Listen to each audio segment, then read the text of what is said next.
at that time, what gave you, you mentioned singing in the church, you mentioned doing people's funerals and people's weddings and so on and so forth. Yeah. What were you singing at before you got into the X Factor thing?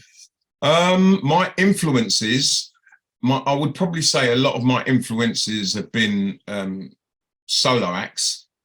So, you know, your Nat King Coles, your Frank Sinatras, your Perry Comos, your Andy Williams. Then later on, obviously your Marvin Gayes, your Smokey Robinsons, and then some bands, you know, some bands like the Average White Band.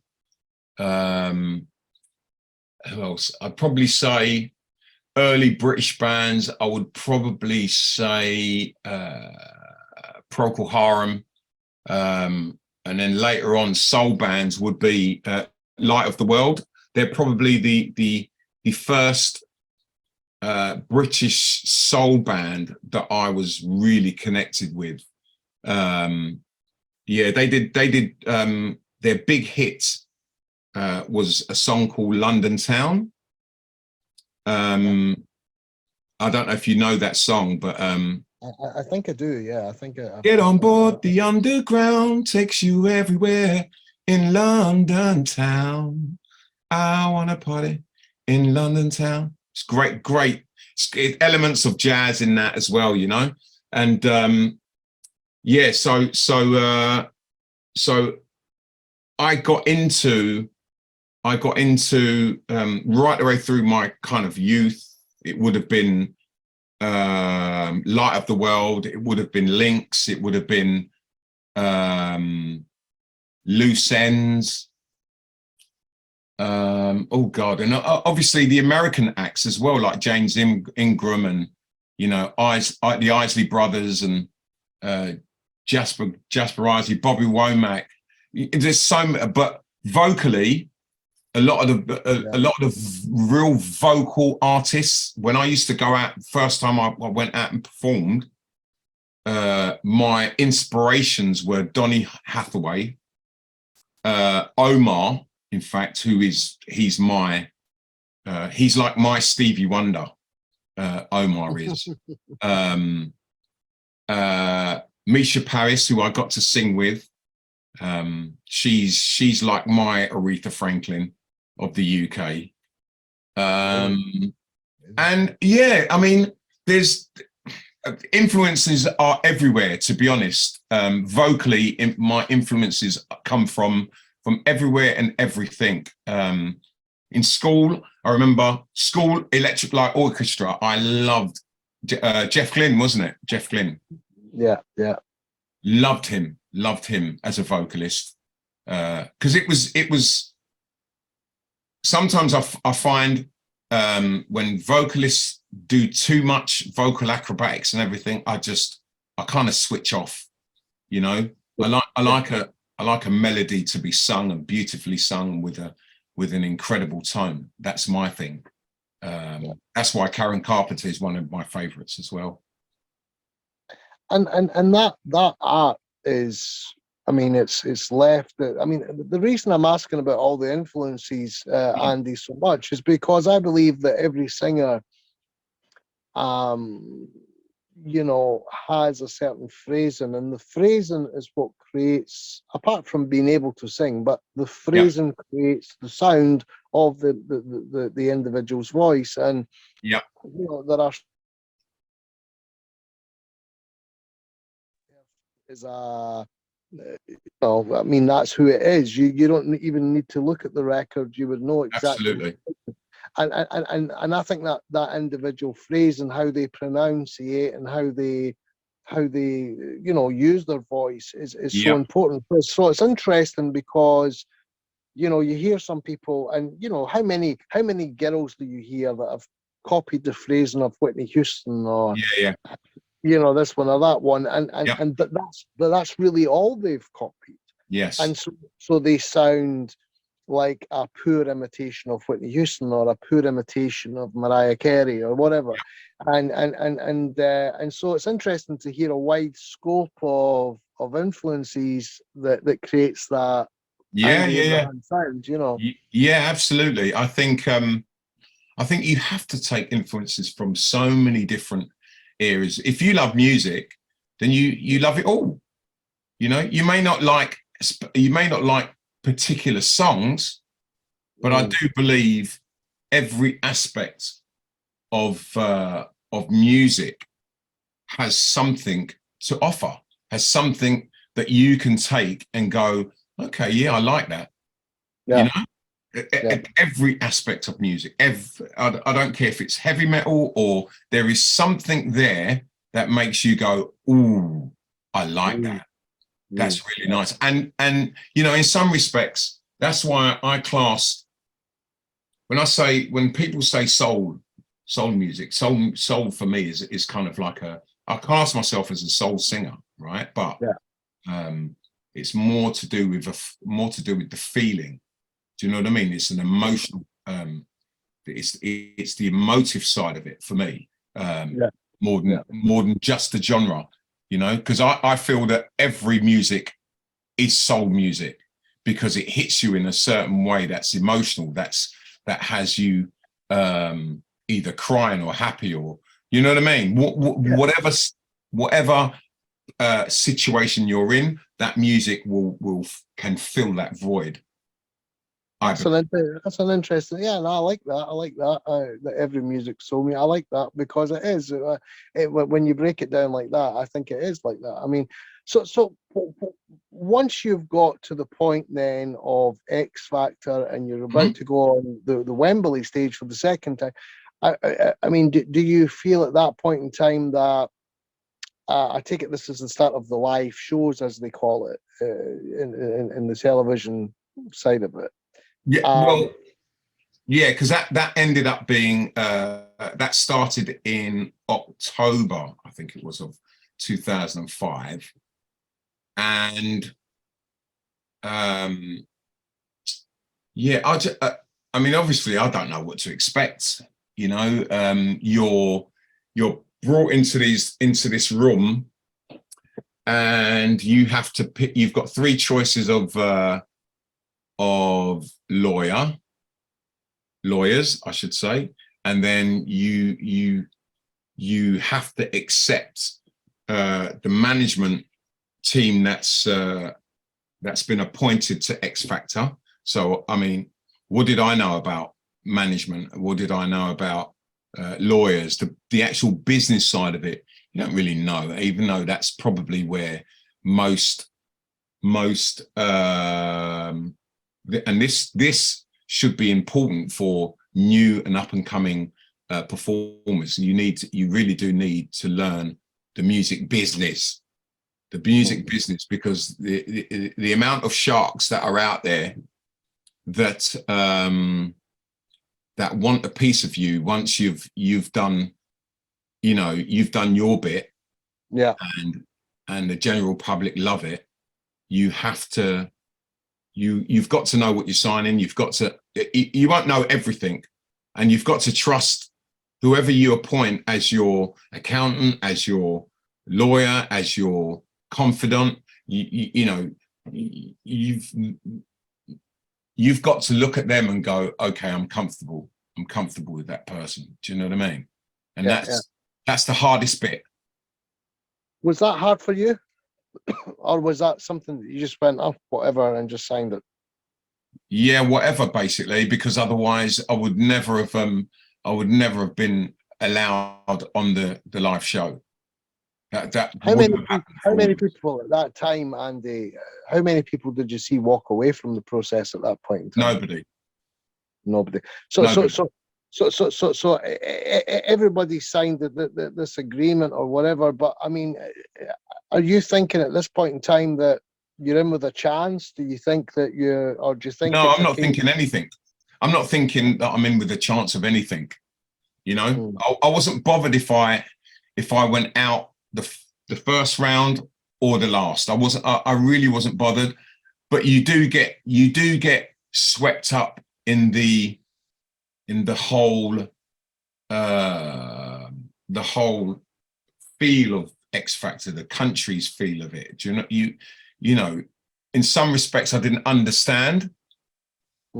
Even though I was 40 years of age when I did it, but I was very much a pup when it comes to the music, entertainment. But that side of it and that level of it is it's different than just, you know, going to perform at the working men's club or around a local pub. Do you know what I mean? It's just completely different. And there were aspects of it that made me kind of think, oh my God, I'm in such a different world here. The world is so different, and I don't know. I'm not sure. I love performing. Don't get me wrong. I love performing, but I wasn't sure if the whole, you know, media love is. If I wanted to be that, if I wanted to, I wasn't sure. I didn't know if I was coming or going at that point. So it was very strange. What about your song selection? I mean, did you agree with the song choices, or? Some, yes. Some I did, some I didn't. The song choices, which, you know, I have to say, Sharon and Mark Hudson. Mark Hudson is an American songwriter who he obviously had hits in America, came over as the what's the word I'm looking for? The mentor as well, like another mentor with Sharon, you know? And because we got on so well, so great, and I was, you know, I didn't want to be running around like a lot of the youngsters and that were. I left it to them. They had the energy to do that. Me, I was just looking around, just keeping my head down, you know, and I wasn't trying to create too much of a fuss. Do you know what I mean? I just wanted to get through it, you know. And as much as I loved it, I loved being there and enjoying it, and I've made some friends for life from there. The people behind the scenes were fantastic. I have to say, they were great. I got on great with everybody, all the runners, all the executive producers, and I mean, you know, they've got their own agendas for the show. Do you know what I mean? Because that's very much their baby, you know. Everything was through ITV. Richard Holloway, I think, he was the one that was in full control of everything, you know. But I mean, just being with Simon, that was cool. So what was the turning point then? What was the point where you realize, whoa, this is this is actually going to go well here. This is going to go big. What was the turning point for you? The turning point, I would probably say, was Me and Mrs. Jones. When I sung Me and Mrs. Jones, things really changed. I mean,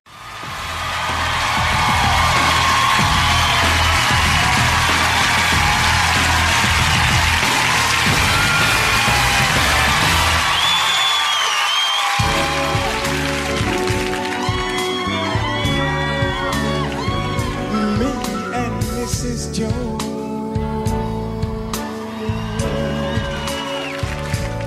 we got a thing going on. Both know that it's wrong, but it's much too strong to let it go on now.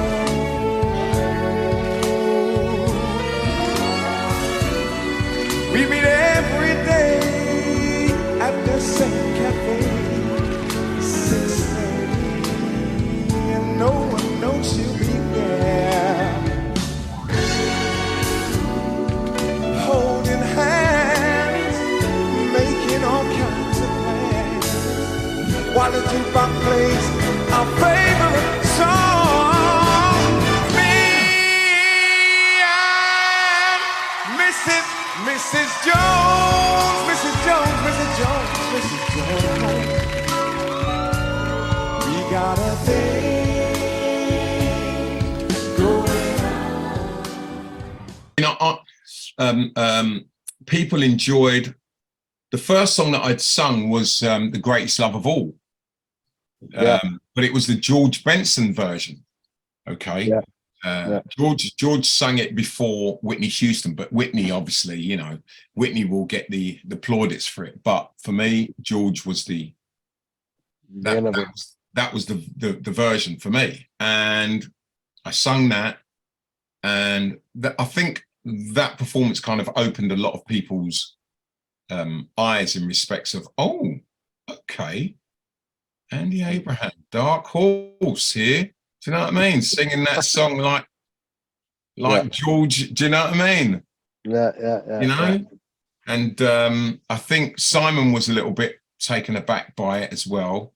You know, personally, I think Shane Ward, who won it in the end, you know, he was a good singer, very good, a good all-rounder. That's the reason why I believe he won it. And obviously him knowing Louis and Simon previously before the competition, you know, I suppose that kind of helped. But also Shane Ward was very how do you say, he looked like he was from a boy band, let's be fair. Yeah, he was definitely a sellable. And so to me he had that you know, that current look. You know, he's going to appeal to young kids and little girls and all that kind of thing. Yeah, so absolutely, you're spot on there. And I mean, he could sing, so you know, was Shane as good as some of the other acts? You know, it's a matter of choice. That's the beauty of music, right? The beauty is, you know, I may not think that one person is a really good singer, but somebody else may think that. So, you know, and nobody, who's right and who's wrong. Do you know what I mean? So after X Factor, yep, you're now a name. You're now well known. People want to hear Me and Mrs. Jones, but they want to hear the Andy Abraham album. They want to see out there. What's life like for you?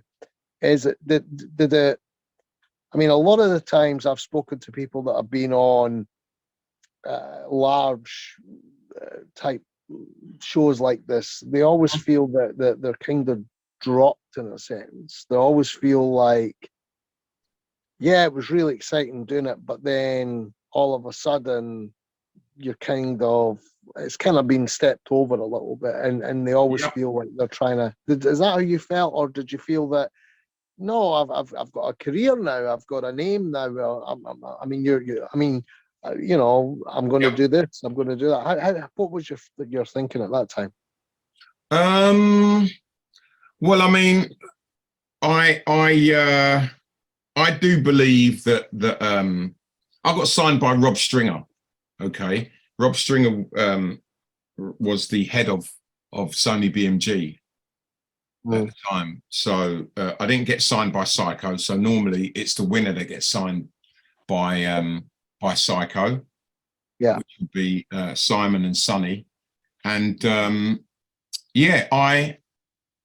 I got signed by Rob Stringer, and so that was through Sharon Osbourne as well, from what I know. Okay, right. She brought me into her dressing room during one of the just before I was going to perform.